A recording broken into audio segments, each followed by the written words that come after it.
সবাইকে স্বাগত জানাচ্ছি গ্লোবাল ভিউজে। আপনাদের সঙ্গে আছি আমি সুস্মিতা দাস। আজ জানাবো আন্তর্জাতিক গণমাধ্যমে আলোচিত সংবাদ ও বিশ্লেষণ। গাজায় যুদ্ধবিরতি প্রায় চূড়ান্ত, নতুন কোনো শর্ত আরোপের পথে হাঁটছে না ইসরায়েল। প্রতিরোধ যোদ্ধাদের হামলার মুখে বিপর্যস্ত তারা। এর মধ্যে গাজা যুদ্ধে আরও ১৬ ইসরায়েলি সেনা মারা পড়েছেন বলে খবর এসেছে। প্রচণ্ড লড়াই চলছে পশ্চিম তীরেও। আল কাসাম, আল কুদস সহ স্বাধীনতাকামী গোষ্ঠীগুলো ফিলিস্তিন জুড়ে হানাদারদের ডেরায় শীর্ষ স্তরের কিছু হামলা চালিয়েছেন। ইরানের সর্বোচ্চ নেতা বলেছেন, রেজিস্ট্যান্স চিরকাল থাকবে, মরবে না, ইসরায়েলি নিশ্চিহ্ন হয়ে যাবে। প্যালেস্টাইন ক্রনিকল জানিয়েছে, প্রায় ২.৫ মাস ধরে তথাকথিত জেনারেলস প্ল্যান এর মাধ্যমে উত্তর গাজার পূর্ণ নিয়ন্ত্রণ নেওয়ার চেষ্টা চালিয়ে আসছে দখলদার ইসরায়েল। কিন্তু ফিলিস্তিনি যোদ্ধাদের তীব্র প্রতিরোধের মুখে সেই পরিকল্পনা ব্যর্থতায় পর্যবসিত হয়েছে। হামাসের সামরিক শাখা আল কাসাম ব্রিগেডস মঙ্গলবার যুদ্ধের ৪৩৮তম দিনে উত্তর গাজার জাবালিয়া শরণার্থী শিবিরের কেন্দ্রস্থলে শাওয়াত এক্সপ্লোসিভ ডিভাইস ব্যবহার করে ইসরায়েলের একটি আর্মার্ড পার্সোনাল ক্যারিয়ার বা এপিসি ধ্বংস করেছেন। জাবালিয়া ক্যাম্পের পশ্চিমে ইসরায়েলি স্থল বাহিনীর সঙ্গে শূন্য দূরত্ব থেকে প্রচণ্ড লড়াইয়ে লিপ্ত হন তাদের যোদ্ধারা। এতে ৩ দখলদার সেনা নিহত হন বলে জানায় আল কাসাম। সেখানে হতাহতদের সরিয়ে নিতে ইসরায়েলের কয়েকটি সামরিক হেলিকপ্টার অবতরণ করে বলে জানায় বিভিন্ন সংবাদ মাধ্যম। তাছাড়া জাবালিয়া ক্যাম্পের কেন্দ্রস্থলে ১১ সেনা সদস্যের একটি ইসরায়েলি বাহিনীকে লক্ষ্য করে ববি ফাঁদ যুক্ত একটি বাড়ির বিস্ফোরণ ঘটায় আল কাসাম। একাধিক সূত্র বলেছে, এতে বাহিনীর সবাই নিহত হন।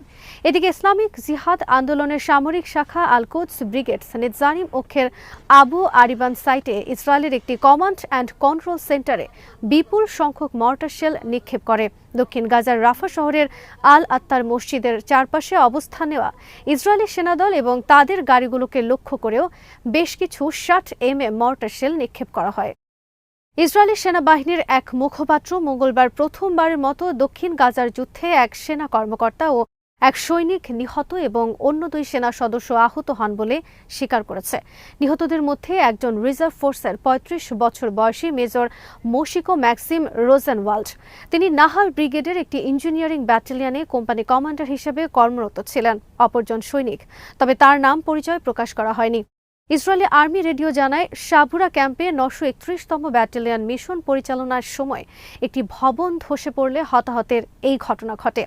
ভবন ধসের কারণ অনুসন্ধানে সেনারা কাজ করছেন বলে জানায় আর্মি রেডিও। খবরে বলা হয়, ধসে পড়া ভবনের ভেতরে ৪ জন সেনা ছিলেন। তাদের মধ্য থেকে ২ জনকে হেলিকপ্টারের মাধ্যমে উদ্ধার করা সম্ভব হয়। এরপর ১২ ঘণ্টা ধরে অভিযান চালিয়ে ধ্বংসস্তূপের নিচ থেকে ২ সেনার লাশ উদ্ধার করা হয়।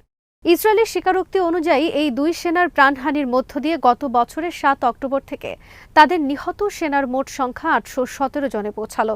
তবে ফিলিস্তিনি যোদ্ধাদের হিসাবে এর আসল সংখ্যা অনেক বেশি। এদিকে তীব্র লড়াই চলছে পশ্চিম তীরে। বুধবার সকালে সেখানে ইসরায়েলি বাহিনী হানা দিলে তীব্র প্রতিরোধ গড়ে তোলেন ফিলিস্তিনি যোদ্ধারা। আল-আকসা মার্টার্স ব্রিগেড জানিয়েছে, নাবলুস শহরে মেশিনগান এবং আল-আকসা এক্সপ্লোসিভ ডিভাইস দিয়ে তারা দখলদার সেনাদের উপর হামলা চালিয়েছেন। গোষ্ঠীটির youth of revenge and liberation unit শহরের পূর্বাঞ্চলে ইসরায়েলি সেনাদের উপর বৃষ্টির মতো গুলি ছুড়েছে। আল কুদস ব্রিগেডসের নাবলুস ব্যাটালিয়নের যোদ্ধারাও সেখানে বিপুল পরিমাণ বুলেট ও এক্সপ্লোসিভ ডিভাইসের মাধ্যমে ইসরায়েলি সেনাদের সঙ্গে মুখোমুখি লড়াই করেন। বুধবার সকালে ইসরায়েলি সেনারা নাবলুস, রামাল্লা ও বেইত ওমর শহরের বিভিন্ন স্থানে আকস্মিক হামলা চালায়।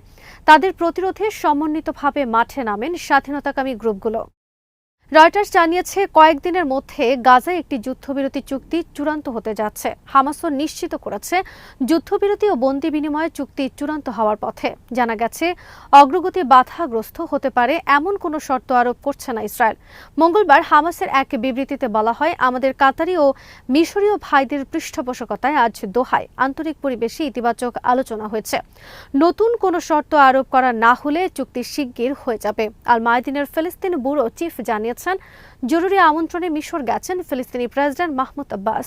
ওয়াকিবহাল সূত্রগুলো রয়টার্সকে আভাস দিয়েছে, গাজা নিয়ে আলোচনার জন্য কায়রো যেতে পারেন ইসরায়েলের প্রধানমন্ত্রী বেঞ্জামিন নেতানিয়াহু।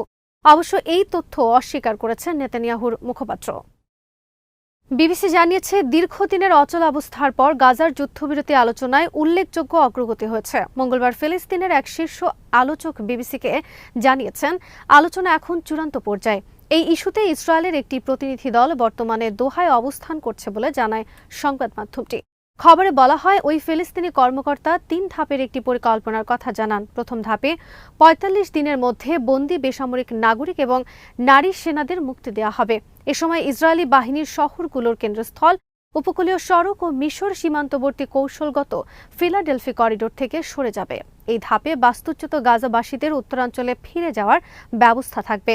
দ্বিতীয় ধাপে বাকি জিম্মিদের মুক্তি এবং গাজা উপত্যকা থেকে ইসরায়েলি বাহিনী পুরোপুরি প্রত্যাহার করা হবে। তৃতীয় ধাপে যুদ্ধ সম্পূর্ণভাবে বন্ধ হবে। সোমবার ইসরায়েলের প্রতিরক্ষামন্ত্রী ইসরায়েল কাটস বলেছেন, যুদ্ধবিরতি নিয়ে এর আগে আমরা কখনো এতটা কাছাকাছি পৌঁছাইনি। নভেম্বরে ডোনাল্ড ট্রাম্প মার্কিন প্রেসিডেন্ট নির্বাচিত হওয়ার পর এ নিয়ে কূটনৈতিক প্রচেষ্টা জোরদার হয়। ট্রাম্প সতর্ক করে বলেছিলেন, যুদ্ধবিরতি চুক্তি আমার দায়িত্ব গ্রহণের আগেই সম্পন্ন করতে হবে, অন্যথা এর পরিণতি ভালো হবে না। তেহরানের নেতৃত্বাধীন প্রতিরোধ অক্ষ নিশ্চিহ্ন হয়ে গেছে বলে যারা মনে করছেন তারা ভুল করছেন বলে মন্তব্য করেছেন ইরানের সর্বোচ্চ নেতা আয়াতুল্লাহ আলী খামেনি। মঙ্গলবার তেহরানের নারীদের এক সমাবেশে খামেনি ইসরায়েলি হামলায় নিহত হিজবুল্লাহ এবং হামাস নেতাদের স্মরণ করেন। তিনি বলেন, সায়েদ হাসান নাসরাল্লাহর আত্মা জীবিত, সিনওয়ারের আত্মা জীবিত, শহীদেরা কখনো মরেন না। এ সময় সমবেত জনতা আমেরিকার মৃত্যু হোক এবং ইসরায়েলের মৃত্যু হোক স্লোগান দিতে থাকে। খামেনি তখন বলেন, নাসরাল্লাহ সিনওয়ারদের দেহ চলে গেছে, কিন্তু তাদের বিশ্বাস ও আদর্শ রয়ে গেছে। তাদের এই আদর্শ চলমান। ইরানের সর্বোচ্চ নেতা বলেন, ইসরায়েলিরা গাজায় প্রতিদিন হামলা চালিয়ে নিরীহ মানুষ হত্যা করছে, কিন্তু সেখানে প্রতিরোধ সংগ্রাম এখনো মাথা উঁচু করে দাঁড়িয়ে আছে। লেবাননও প্রতিরোধ করছে। খামেনি বলেন, ইহুদি শাসকরা মনে করছেন তারা সিরিয়ার মাধ্যমে হিজবুল্লাহকে ঘিরে ফেলবে এবং নিশ্চিহ্ন করবে, কিন্তু তাদের সেই স্বপ্ন পূরণ হবে না। হিজবুল্লাহ নয়, ইসরায়েলি নিশ্চিহ্ন হয়ে যাবে।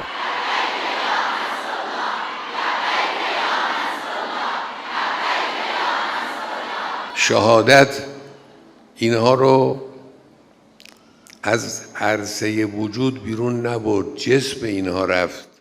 ইয়েমেনের সুপ্রিম পলিটিক্যাল কাউন্সিলের সদস্য মোহাম্মদ আলী আল হুথি মঙ্গলবার বলেছেন, আমরা এই অঞ্চলে যুক্তরাষ্ট্র কিংবা তার মিত্রদের তোয়াক্কা করি না, কারণ 10 বছর ধরে আমরা তাদের মুখোমুখি দাঁড়িয়েছি, আমরা তাদের জানি। আল মায়াদিনের সঙ্গে এক সাক্ষাৎকারে আল হুথি উল্লেখ করেন, আগ্রাসন যত বাড়বে ইয়েমেনও তত বিকল্প হাতে নেবে।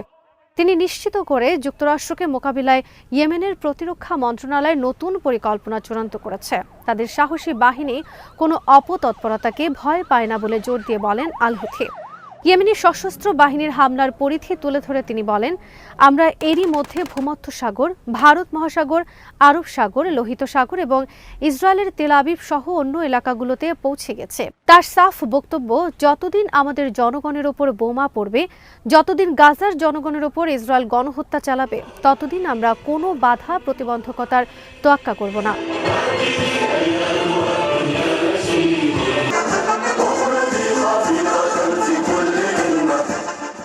গুরুতর মানবাধিকার লঙ্ঘনে জড়িত ইসরায়েলি বাহিনীকে মার্কিন সহায়তা প্রদান বন্ধ করার চেষ্টায় মার্কিন সরকারের বিরুদ্ধে মামলা করেছেন 5 ফিলিস্তিনি।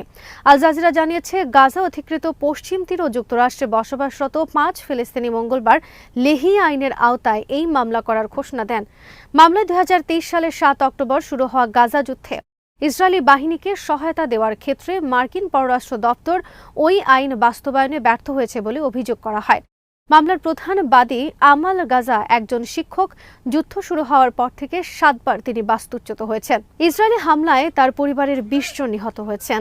এক বিবৃতিতে তিনি বলেন, যে অকল্পনীয় কষ্ট ক্ষতি আমাকে এবং আমার পরিবারকে সইতে হয়েছে তা হয়তো অনেকটা কমতো যদি যুক্তরাষ্ট্র মানবাধিকারের চরম লঙ্ঘনকারী ইসরায়েলি বাহিনীকে সামরিক সহায়তা দেওয়া বন্ধ করত।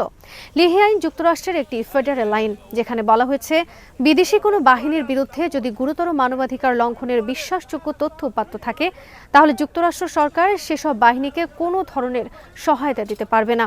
কোনো বাহিনীর বিরুদ্ধে নির্যাতন, বিচার বহির্ভূত হত্যা, গুম ও ধর্ষণের মতো অভিযোগ থাকলে এই আইন প্রযোজ্য হবে।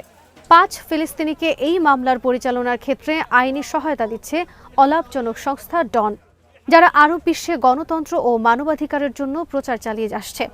যুক্তরাষ্ট্র ইসরায়েলকে বছরে কমপক্ষে $3.8 বিলিয়ন সামরিক সহায়তা দেয়। তবে গাজা যুদ্ধ শুরুর পর থেকে বাইডেন প্রশাসন ইসরায়েলকে অতিরিক্ত $17.9 বিলিয়ন সহায়তা দিয়েছে।